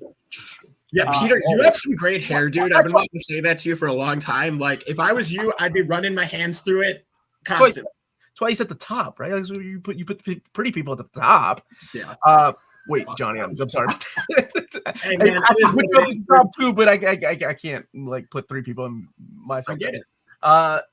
Lars, what is that pin for? Surely the supporter with the Sylvester McCoy picture, whose handle I forgive me, will recognize that this is from Doctor Who. This is Ace, the Seventh Doctor's companion. So yes, I remember her. Yeah. Sexy baseball bat. Yeah. Dalek smashing baseball bat. So I hope that answers your question about why they leave some things out. I think they just have to decide, well, we can't put every X Factor issue in here. We have to, make a decision. It's going to be interesting when we get to Extinction Agenda, Peter. Well, I think it's an interesting that is going to be a hard one. Yeah. Because people are so used to Masterworks matching omnibuses because for the silver and bronze stuff, Masterworks and omnibuses marry. But now we're coming to material that has been omnibused already. And people kind of had this expectation of like, well, of course the Masterworks are going to match. But no, I think Lars said it in a way that I will always use that term, which is a boiling down. Like Masterworks are not omnibuses. They're not epic collections. They're not the everything map. They're the essential material map. And so I think people are going to be in for a couple of rude surprises as we get to Amazing Spider-Man, Uncanny X-Men, stuff that has already been well omnibused and has been omnibused for over a decade because the Masterworks strategy might be different. Well, again, I'm thrilled with because not every tie-in issue is worth reading. Okay, that's where Lars is wrong. Every issue is worth reading. I don't know what he's talking about. He does not speak for Near Mint Edition. He speaks for Lars. I mean, if I wanted every Inferno tie-in, I'd buy the Inferno Omnibus. But I'm happy with the Masterworks. To focus on the issues. Like, those I get, right? Inferno. Absolutely. Now, Extinction Agenda is going to be a lot with harder. Extinction Agenda, then you're forced to then you have to put 6 issues in your Marvel Masterworks that have nothing to do with X-Men outside of, Unless they do a standalone somehow and you can kind of glue it in where you want. Have they done a Marvel Masterworks of events like Secret Wars, Peter? Didn't they do a Secret Wars? No, we never have. No, they haven't. The closest is the Rarities Masterworks. Yeah. They have the luxury of not having to before now. I can see this meeting being held at Marvel. Like, all right, guys, we got a dilemma. We got this big event coming out. Called Extinction Agenda, and then that's going to lead into the whole Executioner song. Are we really going to put ourselves in a corner and put all the issues in there? Because then we have to do the same for Executioner song. Well, see, if it were me, I would just put on an Executioner song Masterworks. isolated, and then is that the end of the you line? want. Is that where you'd have the end of the line? Because then, No, you never No. end the line, right? You just keep No, going. but Like the line will outlive all of us. so right? then whatever. So issue or so volume, whatever it would be, like 24 would have up to issue 293, and then volume 25 would have 298. You would skip those like 4 issues in the X-Men Masterworks, and then you would just have your Executioner Song Masterwork. Is that what you're saying? yes. Okay, that's cool. But I think because again, otherwise that I think there seems to be some sense that double or triple dipping on the Masterworks line is not going to go over great. We'll see. I don't know. That's how I do it. You're really going to say, hey, man, at volume 25, I'm out. If you're that deep in, you're probably just going to do what they tell you. I think like there is going to be a point where they have to make decisions like this, right? Like you're going to have to. Yeah. You're gonna. I would love to have somebody from Marvel on to talk about how it was decided, and how much pushback there was. Right? Who was for what? Like, oh no, we need everything, or no, let's just keep it X-Man. Yeah. We'll keep it, Mutant Light. A lot of modern Marvel epics might face the same issues given how much crossovers with events, and I think it really depends on how big the event impacted the series was. Some other mapping thing I noticed from today's solicits, the Ghost Rider epic. So that does not contain the 2 X-Men issues, which it crosses over with 8 and 9, I think. But we're not there X-Men yet. That's deeper into Ghost Rider. 25 and 26 and 27. Yeah. Oh, so that'd be the next volume. Yeah, you're right. So it will contain those, right? You were supposed to replace Curtis today, Johnny. I'm bringing up an epic thing, aren't I? No, it makes sense because I always go off on Curtis about something. Stop pretending you're Canadian. I think I like hockey more than him. I will say that. I've tried to talk to him about hockey. I think I like him more than him. Just saying. Look forward to find out what New Mutants Omnibus Volume 4 content was going to be. Yeah. Oh my gosh. Peter and I. Oh, that stream was so fun because we got into a lot of arguments, and of course, alcohol helped. When I was like, I don't agree with any of this, but by the time we got to 4, it was just fun, like what to put in there that we didn't have before. And I know Omar is a man of culture because he reads manga. What about the others? Yeah, do you all read? Maybe Johnny does. Like, what about you, Lars, Peter? I'm afraid not. I respect it a great deal, and I've sampled it, but it is a genre. It's a completely different genre. When you read the sort of comic books I read, everyone's like, "Oh yes. Well, you must read manga." Well, it's a completely different genre. It is like saying you enjoy these comedies. Would you like a nice Holocaust documentary? Well, it's a bit of a shift. So, yeah. Manga, have you read Dogs? Jesus. Well, Berserk. Yeah, sounds like a lot of what's his name, Junji Ito recommendations. Junji Ito? Yeah. What about you, Peter? Have you read much, or? I've only read a bit, and I think for me the challenge is a format thing because I'm such a digital reader that's reliant on things like Marvel Unlimited and DC Universe Infinite that somebody just recommended me a great vampire manga. I'll have to pull up the name, but it was kind of like where do I just go and digitally I can eat this without just pirating? And so that's for me. If somebody tells me what platform to go to read a comic book, I will be there on the internet the next day reading that comic book. Manga is not just one genre. There's everything from slice of life to superhero to horror to talking cats. And much of that is interesting to me. But now that I've kind of divorced myself from physical collecting, I know it doesn't seem like that from the shelf behind me, but I very rarely add things at this point. So everybody feel free, tweet me at Crushing Comics to let me know where you're all reading digital manga, and tell me your favorite one, and I'll go subscribe and read. Yeah, it's not like I only read Marvel and DC. I mean, that's not true. And in fact, there's people in my orbit who ask for recommendations from me. It's like, oh, what? And I'll say, oh, read Wicked and Divine or whatever. But the things that people tend to appreciate about manga just kind of don't have a lot of interest for me. Mm-hmm. But again, I respect it. It's perfectly fine. And what about Euro comics? You guys read any of those? Love. I definitely F with Euro comics. But again, really hard to get digitally. I'm even willing to get them digitally in French and just read the French, which I will do very, very slowly. But it can be really hard to get them digitally. And so a lot of times you're waiting for somebody to pick them up and repub them English and then put them out first on Comixology, which barely even exists now on Amazon. Days of Sand was one of my favorite comics of 2021. Amy DeLong's book about a photographer in the American Midwest doing Dust Bowl photography. And that was actually Eurocomic originally, even though it was about Americana, but I only found it because it came out digitally first. And so it's really hard for me to discover that. I'm sure it's true for a lot of people. Not everybody's like trawling through the solicits every month to find all the new Eurocomics. And when they're not digitally discoverable, they're invisible to a lot of people. I'm a huge fan of Eurocomics. I love the mentality of Eurocomics of like, yeah, we'll release another volume someday when me and my buddy are ready. Like I love that. I think there's a certain laid backness to it.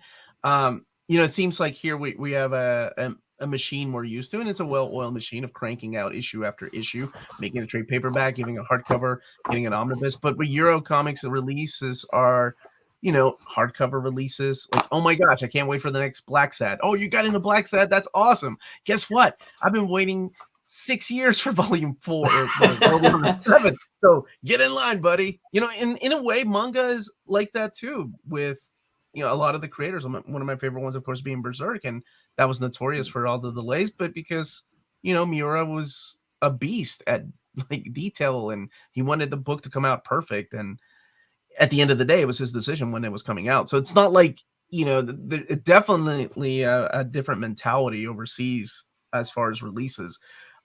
So you get hooked on something, and then you're just gonna have to wait in line like everybody else for these things. Right, and there's no set schedule. There's no. It comes out next month. It comes out when it's ready. There might be a social media thing coming out, going, "Hey, we're releasing this." This is one of my favorites. Alex Infermier in the chat just said he can help me with my French stuff. The Complex du Chimpanzee, which I picked up at a little bande dessinée shop when I was in Paris, and very, very slowly read in the original French, and then finally they put out a English translation. I'm like, oh great, now I can see what it really, really meant. But this is a really, really cool book, and probably one of my favorite French BDs that I have.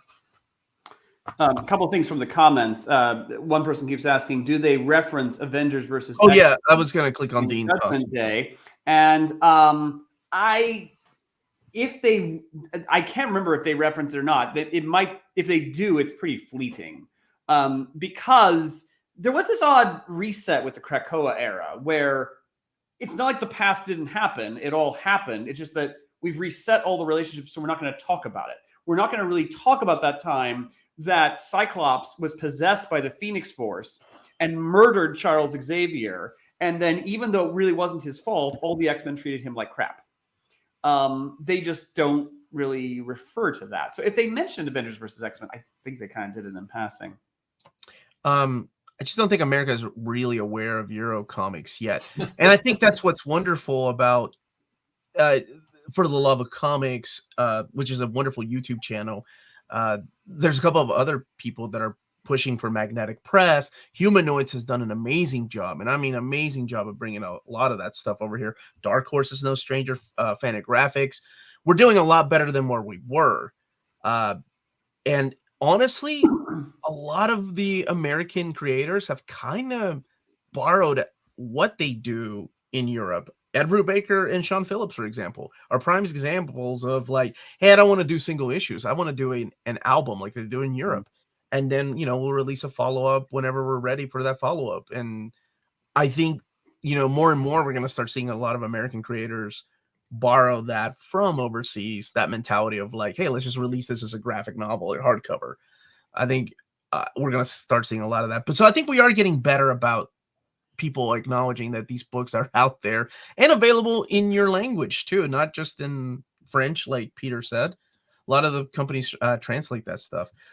Thank you, Jeff, for the super chat. Lars, looking forward to Doctor Who 60th. Immensely. Because, I hate to say this, with Russell Davis coming back on board, Doctor Who will be worth watching again. It's been a long road. Yeah, very, very much so. Very, very much so. I think the 60th anniversary specials are going to be great, and the Shooty Gatware era is going to be great. So, yep. I am ready. I'm ready for it. But we're going to be waiting 6 more months. I actually have a fandom crossover because one of my favorite drag queens, Jinx Monsoon, is going to be in the new Doctor Who season. So I will be watching along with you. Wait. Have you never seen Doctor Who? No, and Felix, our friend Felix from Australia, beats up on me regularly, but I've never watched it. So I now will. He's made me swear that we're gonna watch party it on when it comes to Disney Plus. When people ask me the question, what do I prefer? Star Trek or Star Wars, I always say They both have value. I say Doctor Who. I love Doctor Who. It's phenomenal. And I got into it with New Who in 2005 with Russell. What was his name? The showrunner? Russell Davis. Russell Davis. Yeah. Did an amazing job restoring. Yeah. The first episode is hokey, like with the mannequins, but man, that second episode hooked me. Oh, I've seen that one actually. Jinx should make an awesome villain. Russell has an incredible casting ability. To look at Catherine Tate, who was kind of a comedian, and think she should be the companion. Not many people would have done that, but she was tremendous. Or to think John Sims should be the master. Not many people would think that, but it was tremendous. So I think Jinx might be there, that they'll be a tremendous villain. Yeah. Here's another Titan Books. I completely forgot to mention them. Titan Books, Static Press. They're doing a phenomenal job of translating a lot of those. Like we're getting the Moorcock stuff over here. We're getting a lot of European album type of books released over here in that format, in that big European album style format. So very cool. Like I said, I think we've gotten a lot better at acknowledging the fact that these books are out there. And Earl Gray's another gentleman that I reached out to join me at the end of the year, but he was busy. But he also has a channel focusing on Euro stuff. Who's Earl Grey? I'm drinking Earl Grey right now. I'm actually with Cycle Cleveland. I hated Catherine in the wedding episode, but she became my second favorite companion ever. I still love Amy. I'm a big fan of Amy, but Donna was one of my favorite companions after that. Yeah. My main exposure to Euro comics is, if I think I understand how we're defining the terms, is a lot of the British stuff. I do read a lot of that. Also, in an auction through a comedy of errors, I did one time accidentally wind up purchasing an original piece of French cowboy art, which I didn't know was a thing. But I had to exert my American Norwegian charm to get my way out of that one. It was not easy. Was it Mobius? Was it Blueberry? Well, only a bit that exciting. Do you own an original Mobius Blueberry? No. Mobius, I would have known what it was. Oh, absolutely. No, that I would have known what it was. But it's all a blur and tears and misunderstandings. But we took care of it. So. Oh, my gosh. Yes. Man after my own heart. Can we collectively throw enough money at Mobius Estate to get Blueberry? Mark Waid couldn't even do that when running Humanoids. He was like, that was his passion project. And it was just, it's that one part of Mobius that nobody can really get licensing for in America. I'm very jealous of the European releases. The hardcover releases are absolutely stunning. Lucky Luke is actually being printed here by Cinebook. They're bringing most of those out, as well as Valerian. Lars letting us into his Milo Manara appreciation. I'm a big fan of Milo Manara. I was anxious when I could not find my library editions.